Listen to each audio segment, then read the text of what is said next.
Ilmu makrifat Syekh Siti Jenar, kenapa dilarang? Sebelum dilanjut, silahkan tekan tombol subscribe dan like dulu, supaya tidak ketinggalan cerita seru setiap hari, dan tentunya tidak salah paham dengarkan atau tonton sampai selesai. Syekh Siti Jenar adalah salah satu tokoh sufi yang hidup pada masa awal Kerajaan Demak, sekitar abad ke-15 hingga 16 M.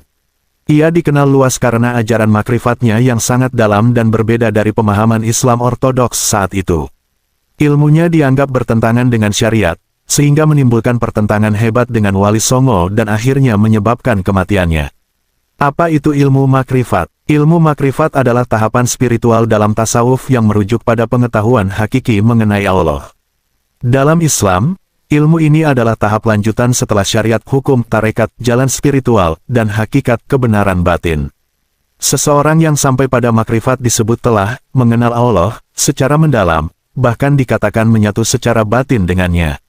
Inti ajaran Syekh Siti Jenar. Syekh Siti Jenar mengajarkan konsep manunggaling kawula Gusti, kesatuan antara hamba dan Tuhan. Ia meyakini bahwa ketika seseorang telah mencapai makrifat sejati, maka tak ada lagi batas antara dirinya dan Allah. Ini membuatnya berani mengatakan, "Aku adalah Allah," mirip dengan ucapan Al-Halaj, Ana Al-Haq. Menurutnya, syariat hanyalah tangga awal menuju kebenaran. Setelah mencapai makrifat, kewajiban syariat bisa gugur. Tuhan tidak jauh, melainkan hadir dalam diri setiap manusia. Mengapa dilarang? Pandangan ini dianggap sangat berbahaya oleh para wali songo dan ulama saat itu karena berpotensi menyesatkan umat awam. Beberapa alasan utama pelarangan ajaran Syekh Siti Jenar adalah membingungkan umat yang belum matang spiritualnya bisa salah paham dan menganggap diri mereka Tuhan. Menolak syariat, ajaran Siti Jenar seolah mengabaikan kewajiban ibadah syariat seperti salat, puasa, zakat, del. Mengancam tatanan kerajaan, konsep kesatuan hamba dan Tuhan dianggap melemahkan otoritas raja dan agama formal. Menyerupai ajaran kaum Wahdatul Wujud panteisme, yang dianggap sesat oleh sebagian besar ulama. Akhir riwayat, dalam banyak versi, Syekh Siti Jenar akhirnya dihukum mati oleh Majelis Wali Songo di hadapan raja. Namun, versi spiritual menyebutkan bahwa jasadnya hilang, atau ia telah meninggalkan raga fana, dan menyatu dengan sang hakiki sebelum dihukum. Warisan dan relevansi. Meski ajarannya ditolak secara resmi, pengaruh Syekh Siti Jenar tetap hidup di kalangan kebatinan Jawa, tarekat tertentu, dan mereka yang mendalami tasawuf. Ia dipandang sebagai simbol kebebasan spiritual, keberanian berpikir, dan pencarian kebenaran sejati. Jalan Sunyi Siti Jenar. Pada malam-malam senyap di Demak Bintoro, ketika angin membawa bisikan dari masa silam, seorang lelaki berjubah putih duduk termenung di tepian sungai. Dialah Syekh Lemah Abang, nama asli dari Siti Jenar, sang pencari kebenaran yang tak mau terikat pada bentuk. Ia tak menetap, hari ini di Gresik, besok di Cirebon. Ia berdakwah tidak dengan khutbah, tapi dengan menyentuh batin manusia. Ia tak membangun masjid, tetapi membangun kesadaran dalam jiwa. Apa gunanya engkau ruku dan sujud, jika engkau tak pernah mengenal siapa yang engkau sembah? Begitu katanya pada para murid. Beberapa mendengarkan dengan hati terbuka. Namun sebagian mencibir, menuduhnya sesat, karena ia berkata, Tuhan tak jauh di langit. Ia adalah nafasmu, ragamu, bahkan kesadaranmu. Kabar ajarannya sampai ke telinga Wali Songo.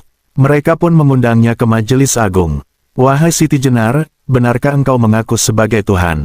Tanya Sunan Kudus. Tidak, jawabnya tenang. Aku bukan Tuhan, tapi tiada jarak antara aku dan dia. Jika engkau telah mengenal dirimu, maka kau akan mengenalnya. Majelis hening. Sunan Kalijaga menatapnya dalam-dalam. Ia memahami bahwa yang duduk di depannya bukan sembarang manusia. Tapi syariat harus ditegakkan, dan umat harus dijaga. Jika engkau tak menarik kembali ucapanmu, maka kau harus menanggung hukuman, ucap Sunan Giri tegas. Siti Jenar berdiri, tersenyum tipis. Hukumlah jasad ini jika kalian anggap perlu. Tapi aku telah tiada, aku telah kembali kepadanya. Dihukumlah Siti Jenar. Namun saat pedang menebas lehernya, tak ada darah. Tak ada tubuh yang jatuh. Hanya pakaian yang melayang tertiup angin. Seorang muridnya berkata, guru telah pulang, dan kita tinggal bayangannya. Ajaran Syekh Siti Jenar memang kontroversial. Namun ia menyisakan warisan spiritual yang dalam, bahwa Tuhan bukan hanya sosok jauh yang harus ditakuti, tapi kedekatan yang bisa dirasakan. Ia adalah pengingat bahwa iman bukan sekadar ibadah lahiriah, melainkan perjalanan batin yang sunyi namun penuh makna. Kisah selanjutnya, tapi sebelum dilanjut, tidak ada salahnya untuk subscribe, supaya tidak ketinggalan ceritanya. Lemah Abang, tanah merah yang melahirkan cahaya. Di sebuah desa kecil yang dikenal sebagai Lemah Abang, lahirlah seorang anak laki-laki dengan tanda aneh di punggungnya, sebuah guratan merah menyerupai aksara Arab yang tak sempurna. Sejak kecil, ia menyendiri.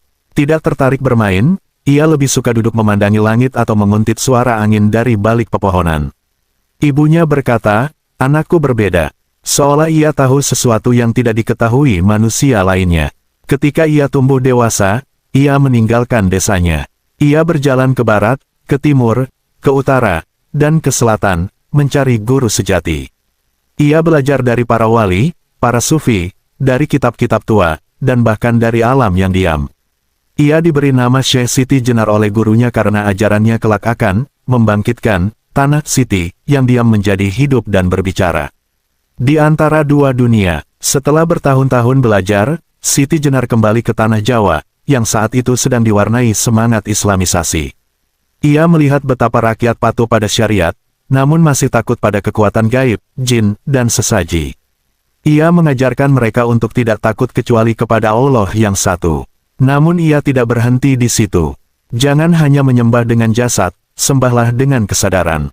Bila engkau mengenal dirimu sejati, engkau akan mengenal Tuhanmu. Orang-orang mulai berkumpul, bukan hanya rakyat jelata, tetapi juga bangsawan dan para ulama muda. Mereka datang bukan untuk menuntut fatwa, tapi untuk mendengar petuah yang menggugah nurani. Namun kabar tentang ajarannya menyebar, dan tidak semua suka. Majelis para wali. Di Demak, para wali berkumpul. Sunan Kalijaga, yang paling dekat dengan jalur kebatinan Jawa, mencoba menjembatani. Jenar tak sesat, katanya. Ia hanya melangkah terlalu jauh dari umat. Ia berada di puncak, tapi tak menurunkan tali bagi yang di bawah. Sunan Giri, pelindung syariat, menimpali, tapi umat mengikuti jejaknya. Mereka berhenti salat, berhenti puasa, karena mengira telah mengenal Tuhan. Diputuskanlah untuk mengundangnya ke majelis. Siti Jenar datang tanpa pengawalan, tanpa rasa gentar. Di hadapan para wali dan Raja Demak, ia mengucapkan kalimat yang mencengangkan. "Aku adalah Allah, bukan dalam bentuk, tapi dalam kesadaran. Ketika aku lenyap, yang tinggal hanyalah Dia." Hukuman dan kepergian. Keputusan dibuat, Siti Jenar harus dihukum mati. Tapi ia tidak melawan. Ia berkata, "Tubuh ini fana. Bila kalian membunuhku, kalian hanya menghancurkan bungkus, bukan isinya." Di tempat eksekusi, saat pedang diayunkan, tubuhnya lenyap. Yang tersisa hanya sehelai jubah dan harum bunga yang tak dikenal. Beberapa berkata ia meninggal, beberapa berkata ia telah mencapai fana fi Allah, lenyap dalam Tuhan, bayangan yang tinggal. Setelah kepergiannya, murid-muridnya melanjutkan ajarannya secara diam-diam. Di desa-desa sunyi, di tengah hutan, di bawah langit terbuka, ajaran makrifat disampaikan dalam simbol, cerita, dan tembang. Konon, suara Siti Jenar masih bisa didengar oleh mereka yang bertapa di malam Jumat Kliwon. Ia berbisik, "Tuhan tidak jauh. Ia adalah kamu yang telah bebas dari aku." Jejak murid-murid Siti Jenar. Mereka yang pernah duduk bersila di hadapan Siti Jenar tidak melupakannya. Ada 7 murid utama, namun hanya 3 yang berani meneruskan ajaran gurunya secara terang-terangan. Sisanya mengajar dengan bahasa lambang dan kiasan, menyamarkan kebenaran dalam tembang dan peribahasa. Ki Sondong Majapahit, bekas abdi dalam Majapahit yang beralih menjadi pertapa. Ia mendirikan padepokan kecil di kaki Gunung Merapi. Di sanalah ia mengajarkan jalan dalam, mengenal diri lewat keheningan dan pengendalian hawa nafsu. Salah satu ajarannya, ketika kau bisa mendengar suara detak nafsumu, dan memilih untuk diam, di sanalah Tuhan mulai bicara. Para muridnya tak banyak, hanya mereka yang siap meninggalkan harta, keluarga, dan nama.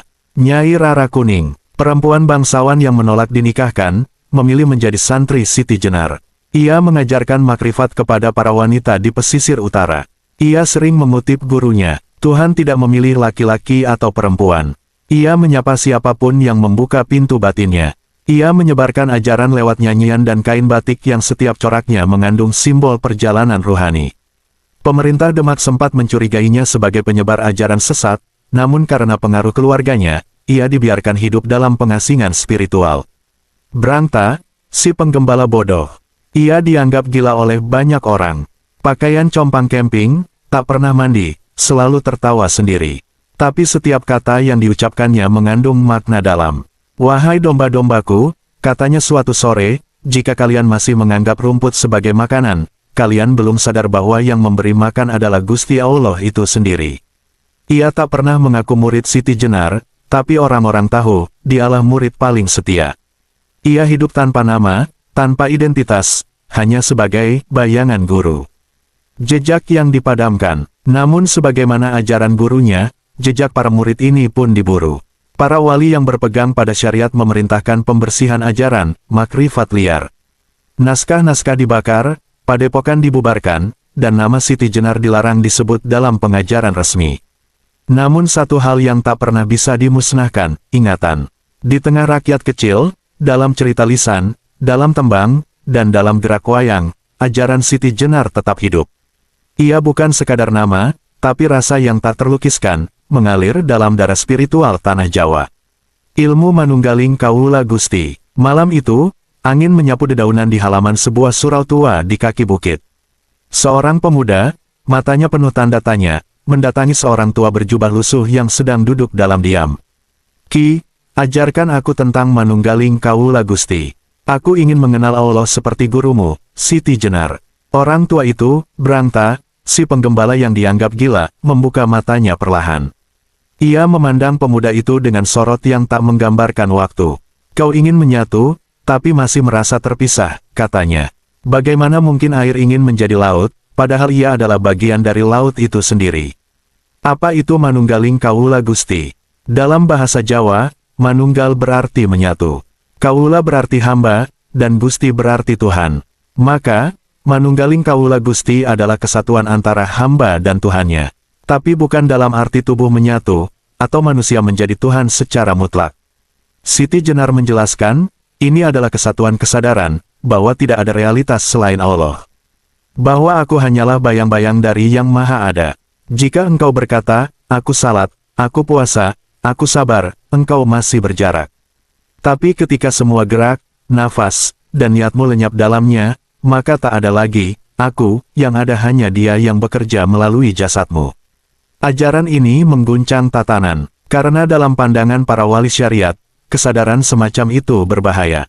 Bagi umat yang belum matang, mereka takut umat akan menafsirkan bahwa, salat tak lagi penting, syariat bisa ditinggalkan, semua manusia adalah Tuhan. Namun Jenar pernah berkata, aku tidak menolak syariat, aku menolak keterikatan padanya setelah mengenal hakikat. Syariat itu jalan, setelah sampai, kau tak lagi berjalan, tapi berdiri di hadapannya. Perjalanan rasa, bukan ilmu. Manunggaling kaula Gusti bukan ilmu yang diajarkan seperti membaca kitab. Ia adalah perjalanan sunyi. Siti Jenar memandu murid-muridnya masuk ke dalam diri, melewati 5 nafsu amarah, lawamah, mulhamah, mutmainah, kamilah, hingga menemukan Nur Muhammad dalam dirinya, cahaya awal yang menghubungkan manusia dan ilahi. Salah satu kisah paling terkenal adalah saat ia membawa muridnya bermeditasi di dalam gua. Mereka tidak diberi makan, tidak diajak bicara. Setelah hari ketiga, mereka mulai mendengar suara-suara batin. Pada hari ketujuh, mereka menangis. Pada hari ke-12, satu persatu meninggalkan gua. Tapi satu orang tinggal, dan di hari ke-14, ia keluar dengan wajah yang bercahaya. Kau telah melihat dirimu yang sejati. Tanya Jenar. Ia mengangguk, dan aku tak menemukan siapa-siapa di sana, kecuali dia. Pertentangan tak terhindarkan. Ajaran ini membuat resah para wali dan penguasa. Siti Jenar dianggap membiarkan rakyat berpikir bebas tentang Tuhan, padahal mereka baru belajar mengucap syahadat dengan benar. Maka muncullah 2 jalan. Jalan syariat yang menekankan hukum dan tatanan.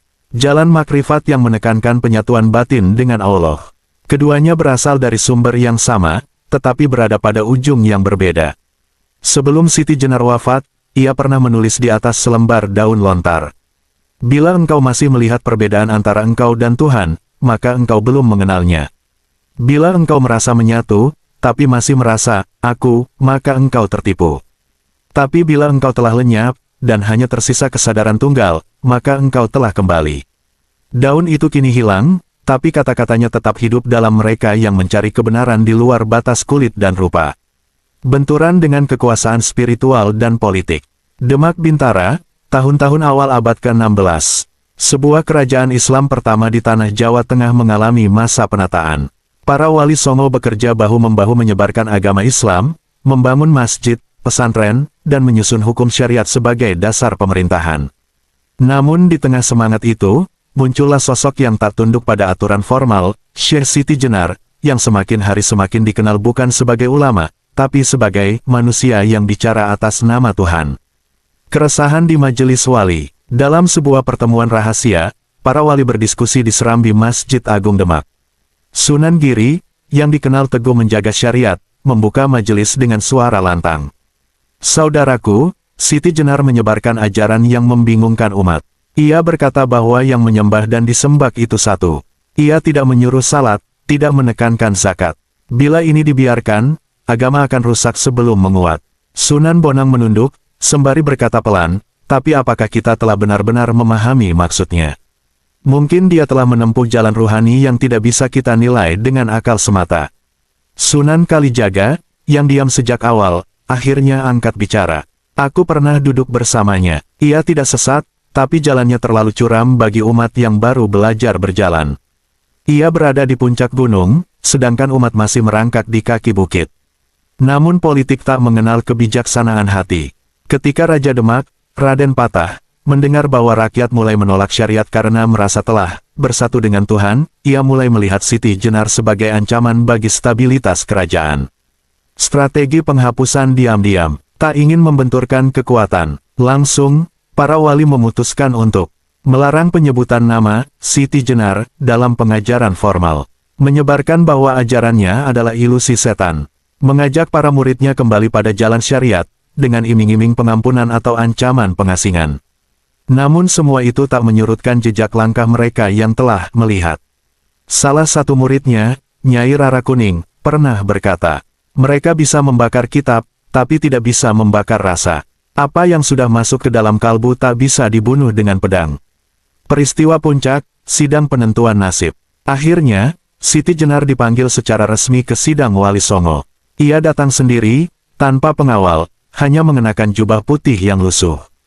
Di hadapan para wali dan Sultan Demak, ia ditanya, "Apakah engkau mengaku sebagai Tuhan?" Siti Jenar menjawab, "Tidak, aku tidak pernah mengatakan aku adalah Tuhan. Aku hanya berkata bahwa setelah aku menyingkirkan segala keakuan, yang tinggal hanyalah Dia. Maka jika engkau memandangku dan melihat diriku, engkau tertipu. Tapi jika engkau memandangku dan melihatnya, engkau telah terbuka." Keputusan pun dijatuhkan, Syekh Siti Jenar dihukum mati, dengan tuduhan menyesatkan umat. Namun di tengah-tengah malam sebelum eksekusi, Siti Jenar berbicara kepada murid-muridnya. "Esok tubuh ini akan dikembalikan ke tanah. Tapi jangan berduka, aku tidak akan pergi kemanapun. Aku akan tinggal dalam hati siapapun yang mencari Tuhan bukan lewat takut, tapi lewat cinta." Dan ketika pagi datang, sejarah mencatat satu nama hilang dari tatanan resmi, tapi mulai tumbuh subur dalam bisik-bisik para pejalan sunyi. Pertemuan gaib dengan Sunan Kalijaga. Beberapa hari setelah eksekusi Siti Jenar, Sunan Kalijaga duduk sendirian di tepi Sungai Bengawan. Angin sore bertiup pelan, matanya menatap air yang mengalir tenang, tapi batinnya resah. Ia adalah satu-satunya wali yang tidak mengacungkan suara saat hukuman dijatuhkan. Hatinya menolak, tetapi tangannya terikat oleh keputusan musyawarah para wali dan sultan. "Apakah aku telah menzalimi seorang kekasih Allah?" bisiknya. Malam itu, Sunan Kalijaga berwudu, lalu masuk ke dalam semedinya yang dalam. Ia memanggil nama Allah, mengheningkan segala bentuk dan suara, dan menembus alam batin tempat perjumpaan ruh terjadi. Dalam alam batin, ia mendapati dirinya berdiri di sebuah padang putih luas tak berbatas. Tak ada langit, tak ada tanah, hanya cahaya. Di tengah cahaya itu, berdiri seseorang dengan wajah damai, Syekh Siti Jenar. "Wahai Kalijaga," suara Siti Jenar mengalun, "tidakkah engkau tahu, tubuhku telah tiada, tapi aku justru kini lebih hidup dari sebelumnya." Sunan Kalijaga berlutut, "Maafkan kami, ajaranmu terlalu tinggi untuk kami pahami. Tapi mengapa engkau tidak melunakkannya? Mengapa tidak menyesuaikan dengan pemahaman umat?" Siti Jenar tersenyum, "Karena tugasku bukan menyenangkan manusia, tapi menyampaikan kebenaran. Aku adalah angin yang datang saat pagi, meski orang masih ingin tidur. Rahasia yang diwariskan. Dalam percakapan batin itu, Siti Jenar mengungkapkan bahwa ia telah mewariskan ilmu rasa kepada segelintir jiwa yang benar-benar siap. Bukan untuk dipamerkan, bukan untuk diajarkan dalam kitab, tapi untuk dihidupkan dalam diri. Islam bukan sekadar hukum, tapi perjalanan. Syariat adalah gerbang, tarekat adalah jalan, hakikat adalah cahaya, dan makrifat adalah peleburan. Mereka yang berhenti di gerbang tidak akan pernah melihat taman di dalam. Sunan Kalijaga menangis dalam semedinya. Ia menyadari bahwa di balik tubuh yang dihukum mati, ruh Siti Jenar telah menyatu dengan nur ilahi. Ia bukan lagi seorang manusia, melainkan kesadaran yang telah kembali ke asalnya. Kembali ke dunia, ketika ia keluar dari semedinya, fajar menyingsing. Ia merasa jiwanya lebih ringan, dan ada keputusan baru di hatinya. Sejak hari itu, Kalijaga tidak lagi hanya mengajarkan syariat, tapi mulai menyisipkan makna-makna batin dalam setiap suluk, tembang, dan wayang. Ia menuliskan dalam kitab rahasianya, Siti Jenar tidak mati, ia adalah angin yang meniup obor kesadaran. Ia telah membuka jalan bagi mereka yang berani menempuh sunyi. Penutup bab. Dalam sunyi yang dalam, dua wali besar bertemu, yang satu telah menembus batas tubuh, yang satu memilih menjembatani dua dunia, dunia hukum dan dunia hakikat. Dan sejak saat itu, ajaran Siti Jenar tak lagi dianggap musuh, tapi sebagai bayangan cermin yang menyadarkan bahwa di balik bentuk, ada yang maha abadi. Wasiat rahasia Siti Jenar untuk akhir zaman. Dini hari, sebelum eksekusi dilaksanakan, Siti Jenar memanggil 4 muridnya yang paling setia, Raden Sapu Jagat, Nyai Rara Kuning, Ki Ardi Wijaya, dan Pangeran Mahesa Ratu. Mereka datang dalam senyap ke sebuah ruang semadi rahasia di luar kota Demak. Di sana, Siti Jenar, dengan wajah tenang dan cahaya yang seolah memancar dari pori-porinya, menyerahkan selembar daun lontar tua yang telah ditulis dengan aksara Jawa kuno. Ini adalah bagian terakhir dari perjalananku, katanya lirih. Kalian tidak perlu menyebarkannya sekarang, karena zaman belum siap. Simpanlah untuk mereka yang hidup di masa kelam, ketika manusia hanya mengenal Tuhan di lidah, tapi tidak di hati. Isi wasiat rahasia. Daun lontar itu berisi ajaran inti yang tidak pernah diajarkan dalam ceramah terbuka. Tentang diri sejati. Wahai manusia, jangan bangga dengan nama dan jabatan. Semua itu hanyalah pakaian. Carilah dirimu yang sejati, yang tidak mati ketika tubuhmu mati. Tentang Tuhan. Tuhan tidak berada di langit, tidak pula di Ka'bah. Ia berada dalam napasmu, gerakmu, dan diam batinmu. Tapi engkau terlalu sibuk mencarinya di luar. Tentang akhir zaman, akan datang masa ketika agama menjadi alat kekuasaan, ketika orang berlomba-lomba tampil suci padahal hatinya kering. Saat itu, bangkitlah para pejalan sunyi yang tak dikenal bumi, tapi dicintai langit. Tentang makna kematian, kematian bukan akhir, tapi pintu. Jangan takut padanya, yang patut ditakuti adalah hidup yang tidak pernah mengenal Tuhannya. Perintah terakhir, Siti Jenar berkata pada muridnya, ketika kalian melihat dunia dikuasai oleh kepalsuan, ketika masjid ramai tapi hati sepi, ketika hukum digunakan untuk menindas cinta, bukalah kembali wasiat ini. Tapi jangan ajarkan dengan suara keras. Ajarkan dengan perbuatan, dengan kasih, dan dengan diam. Ia memandang satu persatu wajah muridnya. Kalian tidak akan dikenang oleh sejarah. Tapi langit akan mencatat jejak kalian. Karena jalan kita bukan untuk dipuji manusia, melainkan untuk menyatu dengannya. Pagi itu, tubuh Siti Jenar memang lenyap dari dunia. Tapi ruh ajarannya merembes pelan-pelan seperti air yang mencari celah. Tidak masuk ke dalam istana, tapi ke dalam hati orang-orang biasa, para petani, pengembara, dan pencari sunyi yang tak pernah dikenal sejarah. Dan dari tangan ke tangan, dari kalbu ke kalbu, wasiat itu terus hidup, menanti saatnya dibuka di zaman yang gelap, untuk menyalakan kembali cahaya. Kebangkitan jalan sunyi di era modern. Zaman berganti, kerajaan telah runtuh, masjid telah berubah rupa, tapi satu hal tetap, kerinduan manusia untuk menyatu dengan Tuhan. Di sebuah dusun terpencil di kaki Gunung Merapi, seorang pemuda bernama Aditya Pramudia sering mengalami mimpi aneh. Seorang tua berjubah putih memanggilnya ke padang cahaya. Dalam mimpi itu, sang tua berkata, "Carilah dirimu, bukan agamamu." Aditya bukan santri, bukan pula orang yang taat ibadah. Tapi sejak mimpi itu, ia mulai gelisah. Ia membaca kitab-kitab tua, menyepi dari hiruk-pikuk kota, dan menemukan naskah kuno yang disimpan kakeknya, daun lontar warisan murid Siti Jenar. Pertemuan takdir. Daun lontar itu telah lapuk, tapi tulisan kuno masih bisa dibaca. Isinya bukan tentang hukum, melainkan tentang rasa, tentang mengenal Tuhan tanpa batasan ruang, bentuk, dan kata. Aditya yang dulu skeptis berubah. Ia mulai memahami bahwa Tuhan bukan hanya untuk ditakuti, tapi juga untuk dicintai. Ibadah bukan sekadar kewajiban, tapi jalan pulang menuju sumber terang. Hidup bukan sekadar berlomba-lomba dalam kesalehan palsu, tapi menanggalkan segala keakuan. Ia tidak berubah menjadi pendakwah. Ia tetap hidup sebagai petani. Tapi cara dia menanam, cara dia menyapa, cara dia memaafkan, semuanya telah menjadi ibadah. Inilah makrifat batinnya, bukan pada kata-kata, tapi pada kehadiran penuh di setiap nafas. Pertemuan dengan para pejalan sunyi. Dalam perjalanannya, Aditya bertemu dengan orang-orang senasib.